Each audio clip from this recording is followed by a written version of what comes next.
Le roi et la reine des Benj effectueront du 31 mars au 4 avril leur première visite d'État au Vietnam, une étape importante qui permettra d'approfondir les relations bilatérales tissées depuis 1973 et d'ouvrir de nouvelles perspectives pour un avenir meilleur. L'hebdomadaire Le Courrier du Vietnam numéro 14 est exclusivement consacré aux liens solides entre le Vietnam et la Belgique depuis ces 52 dernières années à travers des interviews avec les diplomates belges et vietnamiens. Pour commencer, l'ambassadeur du Vietnam en Belgique et chef de la mission vietnamienne auprès de l'Union européenne, Van Thao, met en avant les signes forts de l'approfondissement des relations Vietnam-Belgique. Selon le diplomate, la Belgique constitue une porte d'entrée privilégiée du Vietnam vers le marché européen, tandis que le Vietnam représente une plateforme clé pour la Belgique en Asie du Sud-Est, favorisant ainsi une coopération mutuellement bénéfique. L'ambassadeur belge au Vietnam, Karl van den Bosch, a également souligné des liens bilatéraux portés par une coopération dynamique et prometteuse axée sur l'agriculture, l'énergie verte, la logistique et l'éducation. Ce partenariat stratégique se traduit par des projets concrets, notamment dans la lutte contre le changement climatique et la décontamination des sols affectés par l'agent orange, ainsi que par des échanges académiques et culturels renforcés. En particulier, le délégué général Wallonie-Bruxelles au Vietnam, Thierry Duby, a partagé sa vision sur le partenariat florissant depuis 3 décennies entre le Vietnam et la Belgique francophone. En effet, les deux parties ont tissé des relations pérennes à travers une multitude de projets dans les domaines variés qui s'articulent autour de secteurs clés tels que la santé, l'éducation, l'agriculture durable et la francophonie. Au sol de cette visite d'État belge, les ministres présidents de la Fédération Wallonie-Bruxelles et de la Wallonie, Elisabeth De Kries et Adrien Delimont, ont dévoilé les enjeux stratégiques de cette étape marquante dans le renforcement des liens bilatéraux concentrés sur la coopération académique, culturelle et économique. S'agissant du secteur économique, ce numéro a abordé les missions de l'Agence wallonne à l'exportation AWES, présente à Ho Chi Minh Ville depuis 1994. En effet, c'est grâce à l'AWES que les relations commerciales Vietnam-Belgique, axées initialement sur l'autonomie agricole et la création de valeur ajoutée, n'ont cessé de croître à travers de nombreuses actions actives, dont l'organisation de missions économiques fructueuses. Les articles ont évoqué des projets de coopération entre le Vietnam et Wallonie-Bruxelles, l'importe sur le projet pratique de la supervision clinique et pédagogique pour psychologues et professionnels de la santé mentale au Vietnam, qui vise à renforcer les compétences tout en développant un réseau de soins de meilleure qualité et plus accessible. Et l'autre ayant pour but de renforcer les compétences des journalistes de l'agence vietnamienne d'information. Explorer encore d'autres sujets intéressants à travers les pages de l'hebdomadaire Le Courrier du Vietnam numéro 14 ou sur le site web lecourrier.vn.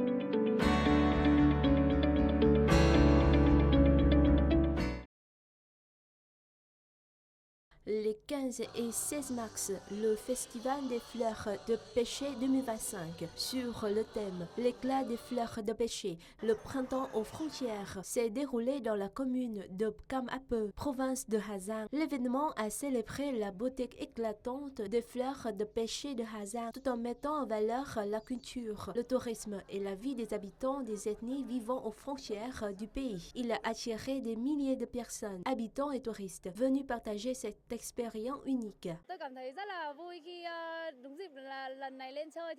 Je suis très heureuse d'être venue ici pour le Festival des fleurs de pêcher. Je suis déjà venue plusieurs fois et cette fois-ci, j'ai proposé à mes amis de m'accompagner. Le temps est très agréable. Je suis sûre que je reviendrai encore et que je ferai connaître ce lieu à beaucoup de gens.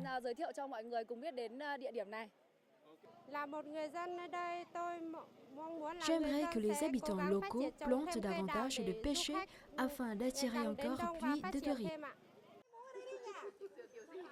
Les visiteurs ont apprécié non seulement la beauté du paysage naturel, mais aussi une série d'activités culturelles et sportives variées et captivantes. Des jeux traditionnels ont contribué à une ambiance festive et animée.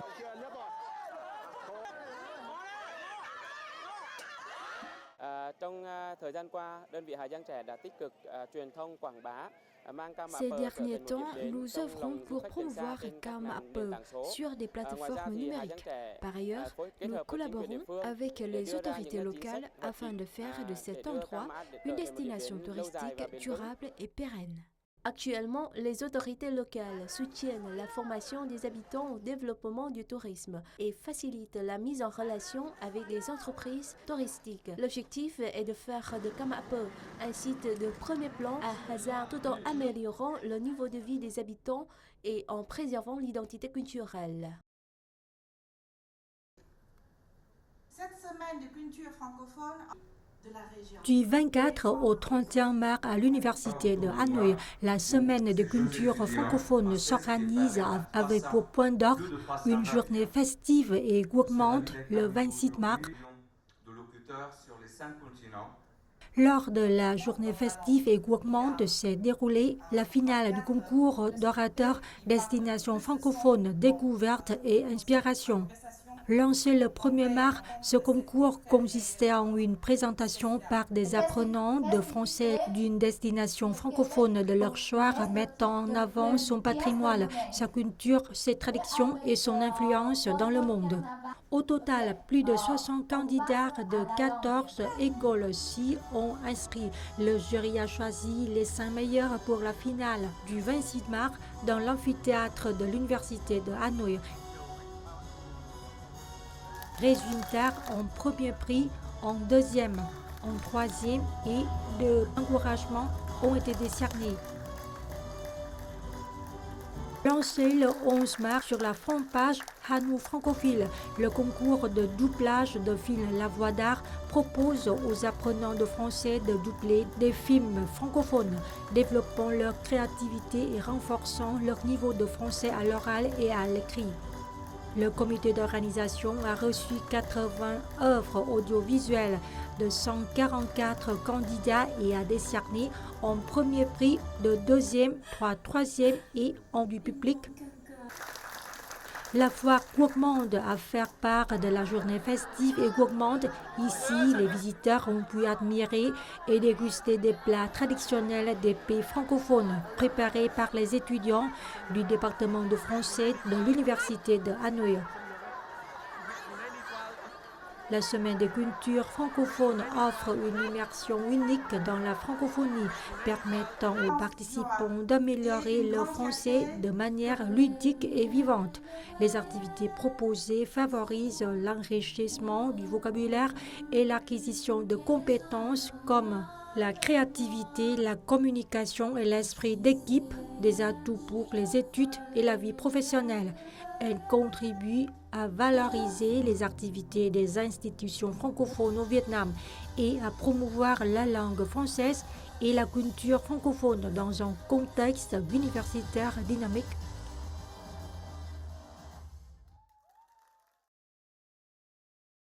Chaque communauté ethnique de Quảng Ngãi décore la perche rituelle ou cây nêu selon ses propres traditions. L'art des corps de Chabon, inscrit au patrimoine culturel immatériel national, est étroitement lié à la fête du sacrifice du buffle. Ces décorations reflètent l'identité culturelle unique de la communauté Ko. Nói chung cây nêu cúng ông bà nó cũng khác luôn. La perche rituelle ici est unique. Seuls les corps de Bắc Trà My à Quảng Nam en fabriquent de similaires. Les rituels des corps et des Kazam sont proches, tandis que les Huré sacrifient le buffle de manière plus simple.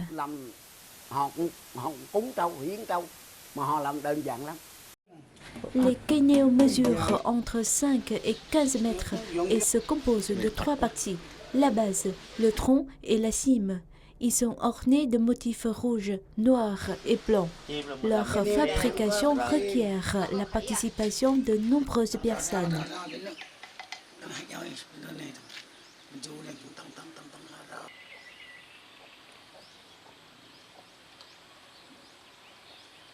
Khởi nhất đang vẽ hình tròn đây.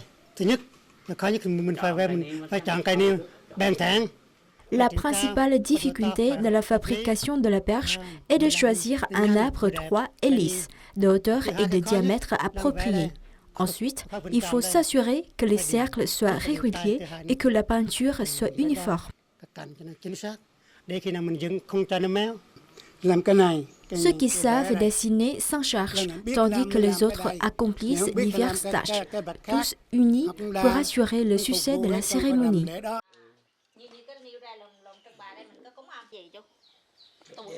Afin de préserver la valeur des kaineo, les autorités locales et les organismes compétents ont mis en place plusieurs mesures pour la maintenir et la promouvoir.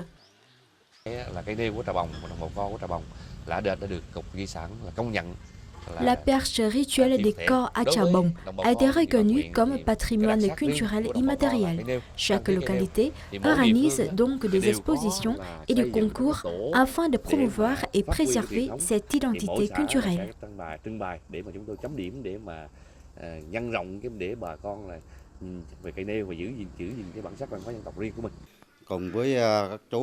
Nous fabriquons des kaineo pour perfectionner cet art et le transmettre à nos enfants.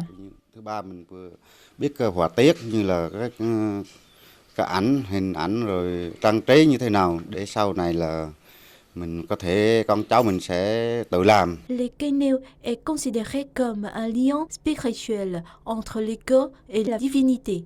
Chaque fois qu'une perche est tressée, les corps doivent accomplir des rites sacrés.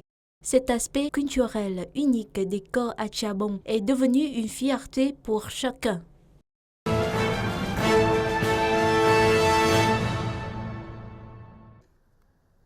Cette semaine de culture francophone de la région. Du 24 au 31 mars à l'Université de Hanoï, la semaine de culture francophone s'organise avec pour point d'orgue une journée festive et gourmande le 26 mars. Lors de la journée festive et gourmande s'est déroulée la finale du concours d'orateurs Destination francophone, découverte et inspiration. Lancé le 1er mars, ce concours consistait en une présentation par des apprenants de français d'une destination francophone de leur choix, mettant en avant son patrimoine, sa culture, ses traditions et son influence dans le monde. Au total, plus de 60 candidats de 14 écoles-ci ont inscrit. Le jury a choisi les 5 meilleurs pour la finale du 26 mars dans l'amphithéâtre de l'Université de Hanoï. Résultats en premier prix, en deuxième, en troisième et de encouragement ont été décernés. Lancé le 11 mars sur la fanpage Hanou Francophile, le concours de doublage de films La Voix d'Art propose aux apprenants de français de doubler des films francophones, développant leur créativité et renforçant leur niveau de français à l'oral et à l'écrit. Le comité d'organisation a reçu 80 œuvres audiovisuelles de 144 candidats et a décerné en premier prix de deuxième, troisième et en du public. La foire gourmande à faire part de la journée festive et gourmande. Ici, les visiteurs ont pu admirer et déguster des plats traditionnels des pays francophones préparés par les étudiants du département de français de l'Université de Hanoï. La semaine de culture francophone offre une immersion unique dans la francophonie, permettant aux participants d'améliorer le français de manière ludique et vivante. Les activités proposées favorisent l'enrichissement du vocabulaire et l'acquisition de compétences comme la créativité, la communication et l'esprit d'équipe, des atouts pour les études et la vie professionnelle. Elle contribue à valoriser les activités des institutions francophones au Vietnam et à promouvoir la langue française et la culture francophone dans un contexte universitaire dynamique.